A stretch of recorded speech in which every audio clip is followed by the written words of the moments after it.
Moi, mes perceptions extrasensorielles, elles se sont développées à Bâle, après ma montée de Kundalini, pendant et après.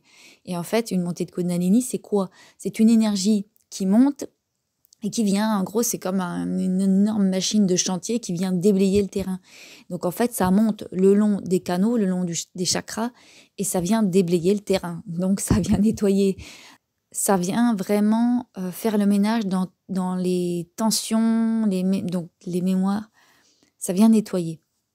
Donc ça, c'est intéressant à savoir aussi pour ceux qui pourraient avoir des montées de Kundalini, qui se disent merde, j'ai l'impression que je vis un truc chelou, parce que ça vient nettoyer les mémoires, mais ça vient remettre en surface des peurs hyper profondes, des émotions stockées, des choses comme ça. Et en fait, ça peut, donc on va les voir sous forme d'entité parce que dans ces mondes-là, ça marche comme ça, c'est-à-dire que il y a des entités qui se nourrissent de vos émotions fortes, il y a des entités qui, voilà, c'est pas qu'elles sont méchantes, c'est que ça fonctionne comme ça. Comme vous laissez traîner de la bouffe quelque part, au bout de 2-3 jours, vous allez voir qu'il y a des moisissures. Les moisissures, elles sont pas méchantes. C'est quelque chose de naturel.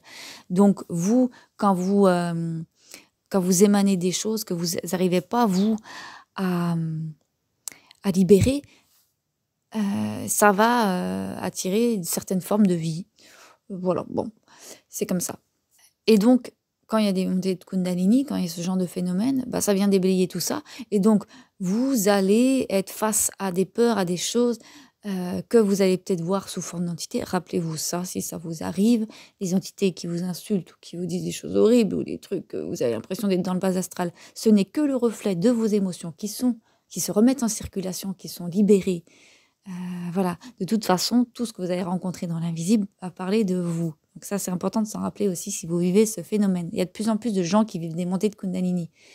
Il y en a de plus en plus. Ou alors c'est moi qui les rencontre, j'en sais rien, mais en tout cas, j'ai l'impression qu'il y a de plus en plus de gens qui sont amenés à vivre des montées de Kundalini et donc à développer leur perception et donc à percevoir tout un tas de trucs.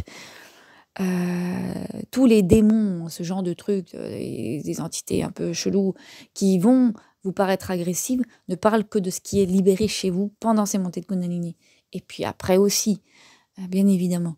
Mais voilà, c'est vraiment... Moi, si j'avais su ça, putain, je vous jure que ça aurait changé ma...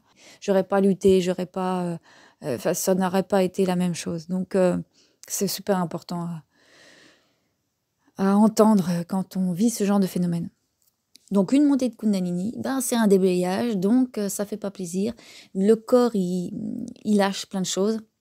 C'est pour ça que vous allez avoir des mouvements. Des mouvements, vous allez vous dire, c'est quoi ce délire, quoi. En fait, oui, ça bouge. L'énergie, elle monte dans vos canaux, elle monte. Donc, il va y avoir du mouvement.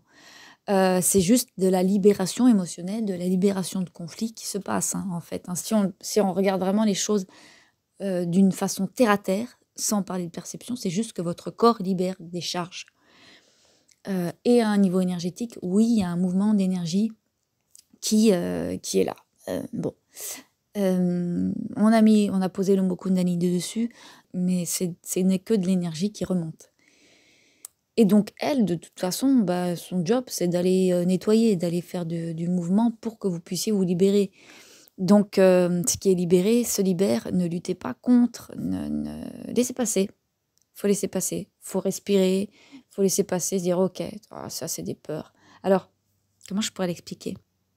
Les dragons, moi, ils m'ont énormément aidé à prendre du recul pendant ma montée de Kundalini. C'est-à-dire qu'ils me disaient, ton ego crée ta réalité. En gros, tes peurs, de toute façon, sont construites par ton ego. C'est sa fonction d'avoir peur pour ta survie.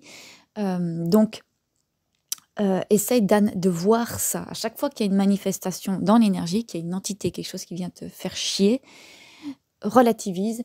Ton ego crée ta réalité. Alors, c'est plus compliqué que ça. C'est vraiment le mental qui projette une réalité. Mais les peurs sont le fruit de l'ego. Donc, il me disait, essaie de distinguer ça. Dès qu'il y a quelque chose qui se manifeste à toi, essaye de faire le lien. Ok, il y a une entité qui vient me faire peur. C'est une peur. En fait, c'est construit sur une peur. C'est construit sur un malaise. Voilà, sur un problème en moi, en gros. Et ça m'a vachement aidé. Je pense que s'ils avaient pas, que je les entendais pas à ce moment-là, qu'ils m'avaient pas guidée à ce moment-là, oui, je terminais en HP réellement, quoi. Donc une montée de Kundalini, c'est pas un petit truc, hein, c'est pas un truc qui va durer un jour et qui va vous foutre la paix après. Non, ça nettoie et c'est pour ça qu'après vous avez les perceptions qui s'ouvrent. L'autre jour, je tombais sur un. J'ai pas regardé, hein, mais j'avais en suggestion une vidéo qui disait. Le titre, c'était comment ma montée de Kundalini m'a fait avoir de super pouvoirs. Et elle a pas tort. On a un peu l'impression que c'est ça au début. Sauf qu'en fait, c'est pas des super pouvoirs, c'est simplement que les canaux ont été dégagés et donc vos perceptions naturelles du départ sont à nouveau là. Je suis sûre qu'au départ, n'importe quel enfant capte les entités, capte l'esprit de la nature, voilà. Et puis, vu qu'on est dans une société hyper mentalisée, on perd tout ça rapidement.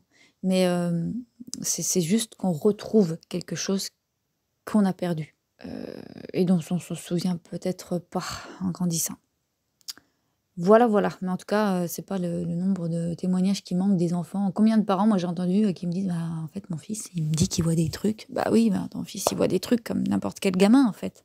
Sauf que très rapidement, ils comprennent qu'en fait, il vaut mieux pas en parler ou que c'est pas normal, entre guillemets, qu'il vaut mieux fermer sa gueule si on veut pas être traité de fou, quoi. Donc, voilà.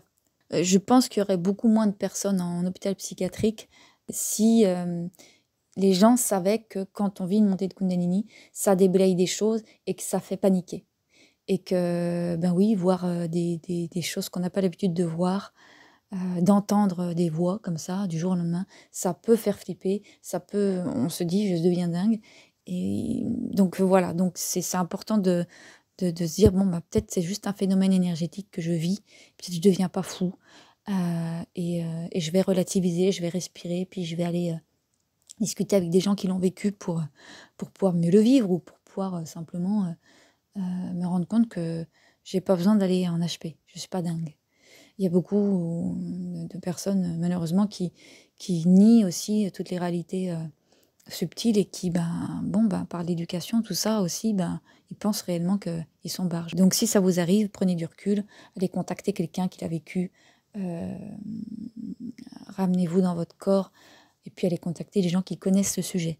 Malheureusement, les psychiatres ne connaissent pas le sujet. Moi, il y a 10 ans, j'ai discuté avec une psychiatre et je lui ai dit, je vois les morts, j'entends des trucs. Elle m'a dit, en gros, vous êtes barjot, madame.